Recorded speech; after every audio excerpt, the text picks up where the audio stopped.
Hello everyone, this is Tom Uren. I'm here with the Grugq for another Between Two Nerds discussion. G'day Grugq, how are you? G'day Tom, I'm fine, and yourself? I'm very well.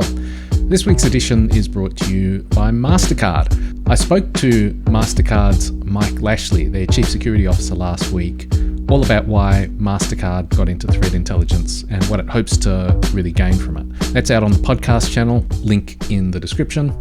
So Grugq, I've just produced the newsletter this week. One of the topics I spoke about with Amberly was this massive leak of documents relating to an Iranian APT-35, which is also known as Charming Kitten. And there's a whole lot of technical detail in there describing the organization. There's a really good blog post about the different organizational structures. So one of the questions Amberly asked me was, will this be the end of the organization? So the writer of one of the blog posts says, this is the end. They've revealed every single operative, every single front company, every single address, national IDs, everything. And my response was, this will disrupt the organization. This will be painful for them, but you're not going to disrupt a state from doing intelligence. Like Iran is going to keep wanting to collect intelligence. It's not going to stop just because some foot soldiers have been named. But sort of thinking about it a bit more, it made me think about what the point of the whole operation is and whether you can, in fact, deter a state from collecting intelligence. So that's what we're going to talk about today. I think that raises some points that have nothing to do with this specific incident, which is can you disrupt, what would be the process of disrupting an intelligence agency's collection efforts for a long period of time? What are the things that you could, particularly with cyber, what could you do to interfere with your opponents? Then that's a hard question. Well, I can think it's an easy question. It's a hard answer. Well, I can think of two examples immediately, right? Probably even more. So I think the APT-1 report, which was Mandiant, I think it was Mandiant back in the day, producing a report which, like this one, it went to, this is the building, here are some of the people, this is what they're doing. My understanding is that was very disruptive for the PLA. And in fact, the PLA unit, it kind of disappeared and is doing a different job now. And so I don't know if it was directly related, but there was a strategic restructuring around that incident. So you would have to say that that's a win. The second example, China no longer did any espionage after that. So, I think there is a big distinction between disrupting a unit and stopping intelligence. So clearly they did not stop collecting intelligence. But in terms of a long-term disruption, I think that would, more than a few days, more than a few weeks, I think it was months. It would set them back. Yeah, and some of that is self-inflicted is not the right word, but that's a choice that the Chinese apparatus made. We're going to, this is such a big stuff up that we're going to change things and do things differently, is what I think happened. Right.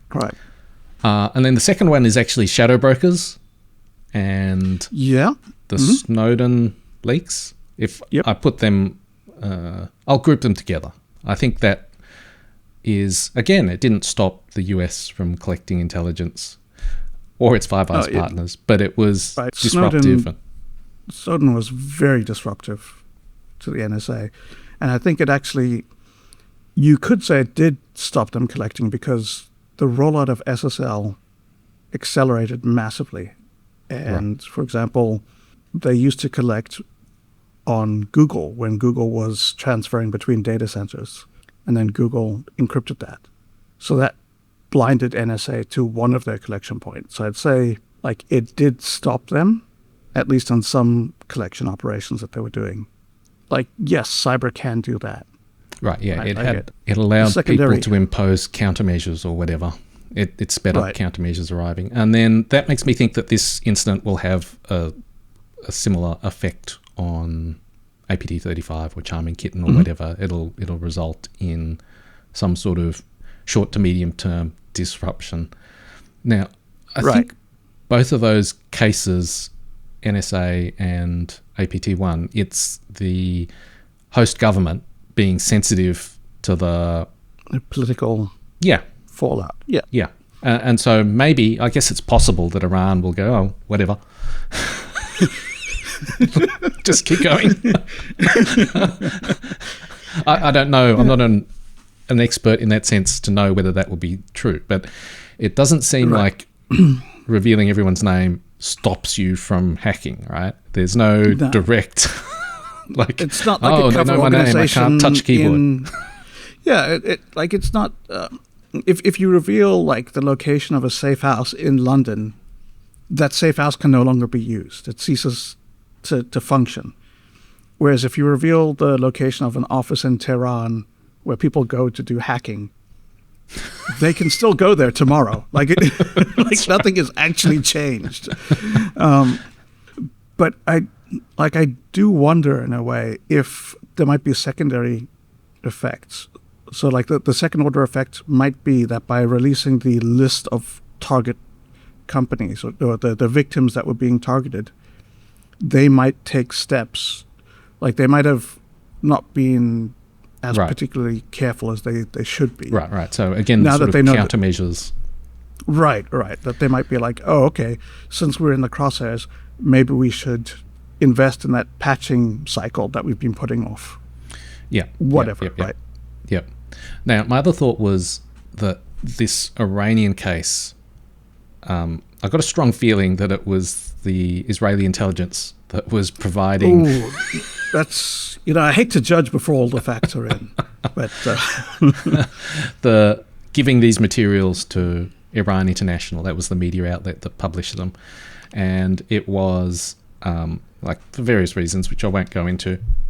But it made me wonder about what Israel's purpose was.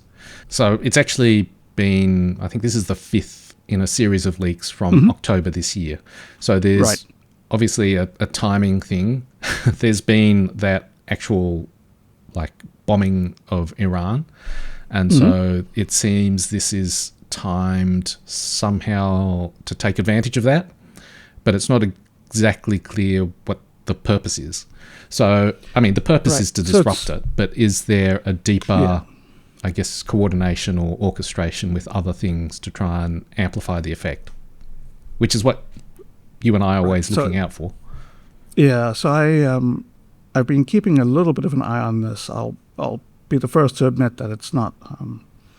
I don't know very much about the Iranian scene, so these sorts of deep dive details with a whole bunch of Farsi documents... Yep.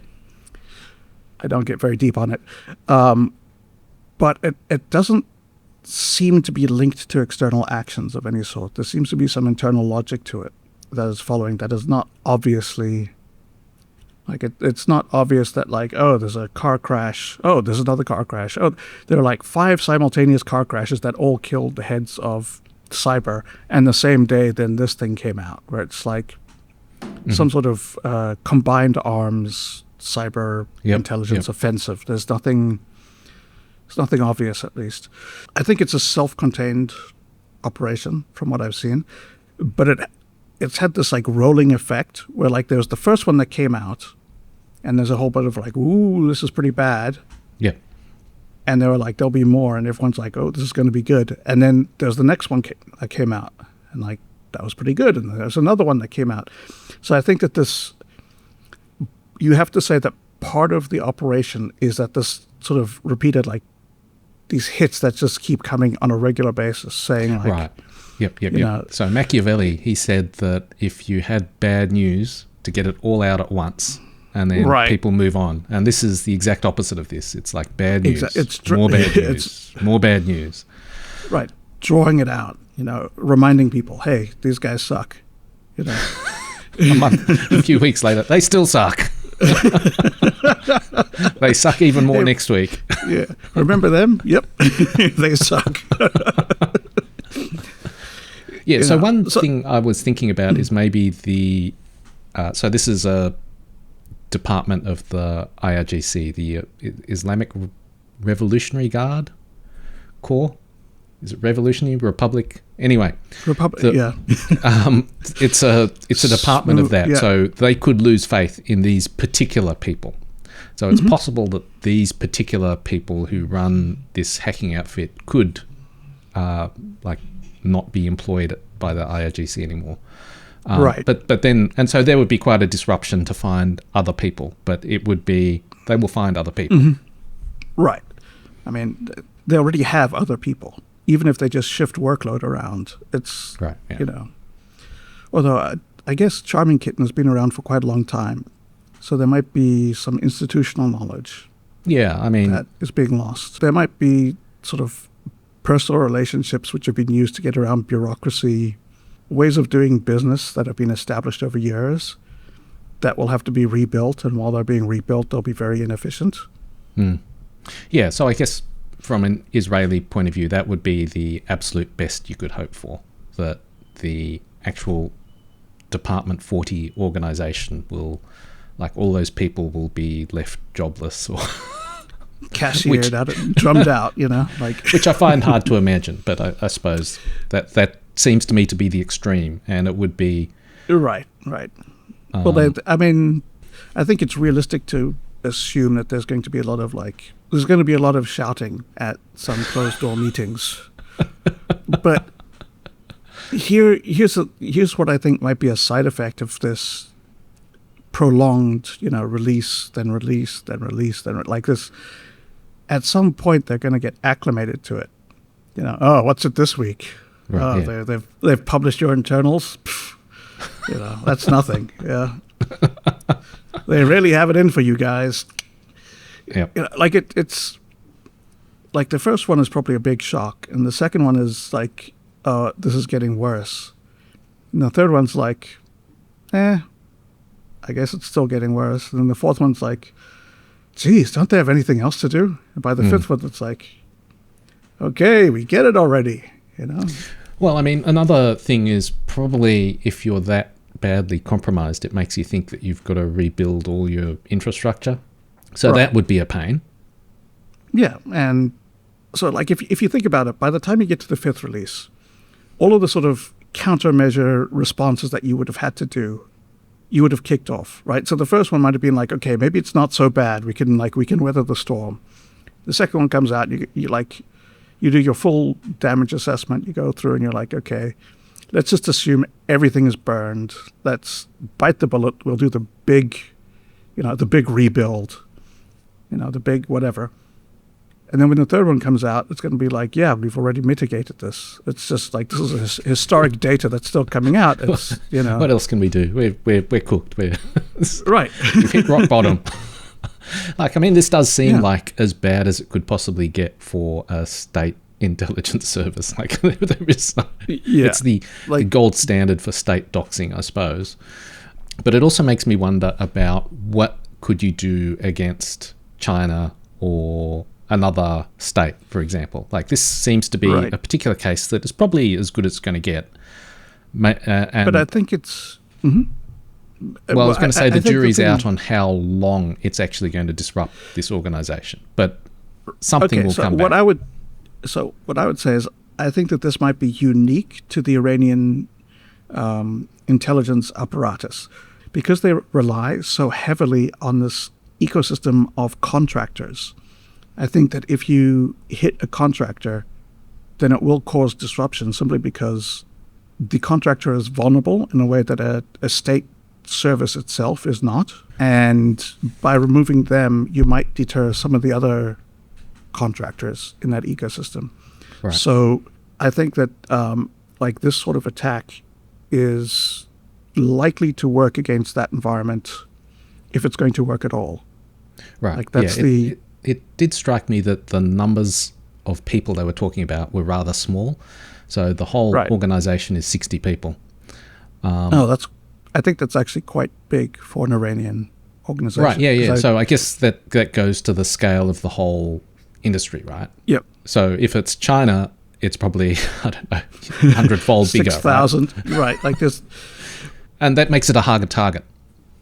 like we've had similar sorts of things with China, right? Yeah. Like we've had leaks that have come out in that, and it clearly hasn't stopped them. No, Right. to me, those organizations, it was never quite clear how many people were in them, but they didn't seem like bigger organizations. It just seemed No. like there were more They different seem- contractors. Yeah.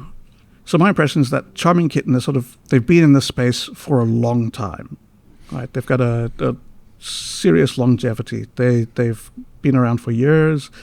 They've probably got something of a privileged status, given just how long they've been operating. It might be like, if you come at the king, you bet not miss.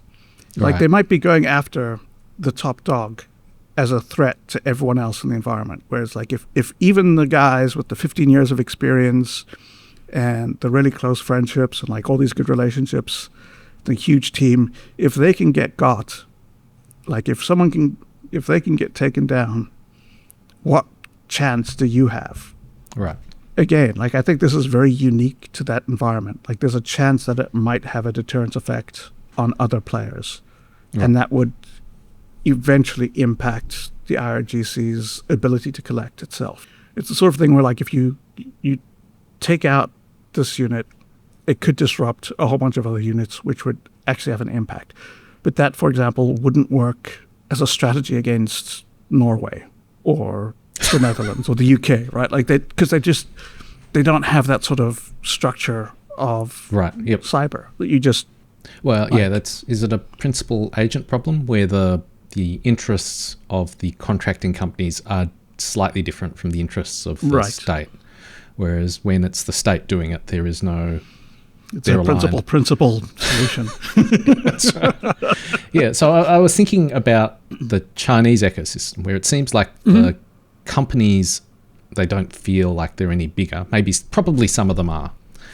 But it would be very difficult to deter them because there's just so many of them. So, Right. It's whack-a-mole. So if you indict one, Right. launch a hacking campaign where you wipe their servers, what are you going to achieve? There's plenty more to pick them up.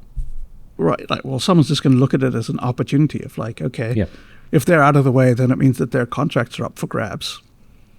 Let's schedule a lunch with. So I think this is, because we're speculating, it's very hard to tell, but it seems to me like the determinant, like the thing that would decide what's going on here is whether it's a very competitive ecosystem or a very collaborative one. Sort of like, do they look at each other as like, everything I can steal off his plate Right. is more for me and, screw him? Or is it like, we're all getting some, let's work it together, we're like, if they're inherently competitive against each other, they might just view it as like, well, those idiots deserve what they got. Sucks to be you. We would never, right? Well, I think it's worth considering, like, what is the effect going to be on the agency farming out the work, right? Are they going to look at this and say, like, we should no longer rely on this ecosystem as a means of doing business because it's inherently vulnerable to whatever the security practices are of Right. all of these individual firms. Right. So let's make a concerted effort to move away from this and restructure around internal capability and, do some capacity building. Or is it just like, these things happen? So my impression is that there's a kind of layered, when it comes to China, a kind of layered approach where you've got top tier teams that are like actual state employees and they might do the really hard stuff. And then you've got a whole lot of contractors who do the not busy work, but the low equity hack the planet type work. Hack the planet ops, right? Yeah. And it's like, broad-based targets, but we just want to get something. And so that to me seemed like a very difficult problem to actually try and stop them because there's so many of them. Now, to me, it's always made sense to focus on the groups that are your biggest problem. And so if you can disrupt them, even if it's like, 10% or 15% over a long period of time, like just slow them down. Right. That probably is still a good use of resources, right? Right. If there's an 80-20 there somewhere where like 80% of the problem is caused by 20% of the teams. Yeah. So if you can focus on those 20% and disrupt even some of them, it will have an outsized impact down the line. Yeah. So I guess I think what was it, the Dutch AIVD, where they got onto the security cameras of some, was it SVR? Some Russian, I think so. Yeah. Some fairly competent Russian group. That seems to me like, that would be a really good place to go. And that would give you a heads up on many different things, depending upon if they could see what they were typing, I guess. But potentially that kind of operation focused on that kind of group, if you got a good insight. So I was just thinking what would be very, very amusing is if at their office, suddenly a whole bunch of very high-end cameras show up. Who ordered this? I don't know. I thought it was you. Let's just install them. Anyway, that style of operation, I think, could potentially pay a lot of dividends. Even if you don't stop every single operation, if you get some insight and it allows you to react quicker or... Well, I mean, you'd be able to do certain sorts of correlations, right? If you suspect that group is behind an operation, you can monitor for TCP dump and see the traffic, and also look if there's hands on keyboard and correlate that. Right. Yep. Right. That could be a thing that you could do. So, I guess one of the things this sort of reminds me of is how does the intelligence agency engage with an adversarial intelligence agency? Mm-hmm. When you have, your counterintelligence operations run through and you now know a lot of information about them. So some of it you keep secret because it's very useful. But some of it you can actually use in an attack of some sort. So how would you go about doing that in a way that's most beneficial for you? And I'm not sure if I've brought this up before, but one of the ways that the FBI used to manage the KGB was if there was a KGB officer who was particularly good, who was just very capable, what they would try and do is find some way of setting him up, framing him, catching him in the act on something, just so that they could expose him and do a persona non grata, like a PNG, and kick him out of the country to interfere with his career, and therefore they would get rid of the people who are competent, leaving... if there's someone who's easy to monitor, you leave him in place because that's ideal. That's the guy you want. And anyone who's good, you get rid of them because they're a problem. And the last thing you want is for them to become more of a problem. Yeah. I think that's the same principle as I think you called it 80-20, I guess, aiming at the most capable groups. I suppose it's better because it's a bit more final in that once you evict them from the country, they're gone out of the country, whereas you can't evict a cyber espionage group from the internet. Yeah, once you've evicted them from a VPS, they're gone from that VPS. I think conceptually it's the same sort of approach, though. It's that if you can get rid of the biggest threat, then every threat afterwards is at least smaller and easier to deal with for a while until someone else takes their place. But, I wonder, will this actually get rid of that threat? Will it disrupt the relationships that have allowed it to stay in business? Will it scare the guys? The Iranians? The Charming Kitten incident. Yep. Will this have the intended effect? Right? Because, for example, when the indictments were going on against the Chinese, it ended up becoming a sort of badge of honor. Of you are so competent and good at your job that the Americans have singled you out for praise. Would it have that sort of effect? Would it go from, oh my God, we've been burned, everything's terrible, to we are such a big deal that the Israelis bent over backwards and spent months talking about us because we're so good? Yeah, so that seems like a job that the intelligence agency, the Israeli one, presumably, that would be their job to try and figure out what effect this will have. Now, I don't know. I can imagine all sorts of effects. So in a way, it felt like a family business where there was one key person. So maybe that destroys their relationship with their higher-ups, in which case maybe it's super effective. Or it could be exactly what you said. They're focusing so much effort on us. We've got to be really important. Therefore, you should double down. And it's totally unclear to me. Yeah. By the way, if they do use that as their PR line, do not pay me in any way. I don't want to know about it. Yeah. So I guess we'll just wait and see. My gut feeling is that we'll have some sort of disruptive effect, and it'll be, in a way, the gold standard for having a disruption. That's my guess. Right. But I'm not. I think maybe you're right, and that it's a unique situation. Like, it's the Goldilocks sort of size of the state where you can disrupt it. Right, and it's their particular organizational.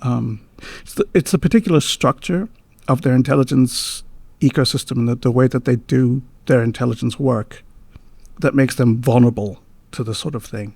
Right, like if you get to China, it's a similar setup, but it's just so big that you get lost. And if you go, it's probably a similar setup in other countries, but they're so small that, for example, other countries that are the same size, probably no one cares about them. I was just going to say, this reminds me actually quite a lot of my understanding of how the Pakistani cyber intelligence works. That it's these personal relationships that get set up between generals or colonels, and then these civilian providers who get a lot of benefit from being associated with the military and these guys in power. And so you have basically, this might be something that India could do against Pakistan. It might be. I'm not sure, because I think the downside for India is that they also have a similar structure. So it's something that Pakistan could do to India as a response. Yeah, but that could be interesting. Of this also, which maybe also makes Iran unique, is that many of the operations were in support of pretty extreme things like assassination attempts in foreign countries. So that seems like the sort of operation as a state you don't really want to be associated with, at all, even Iran.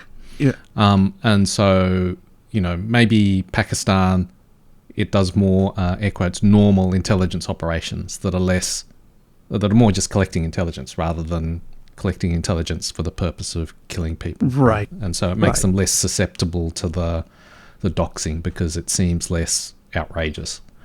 Yes, that's a good point. I think that might just reinforce just how uniquely vulnerable Iran is to this attack. Probably you can find elements of what Iran is doing in other countries. Lots of places will use this contractor ecosystem. There's a few other countries that do assassinations. Right. Well, but are there countries that do assassinations using contractors that, change? This is a unique case study, absolutely useless for telling us anything about anywhere else. Thanks a lot, Tom. Thanks, man.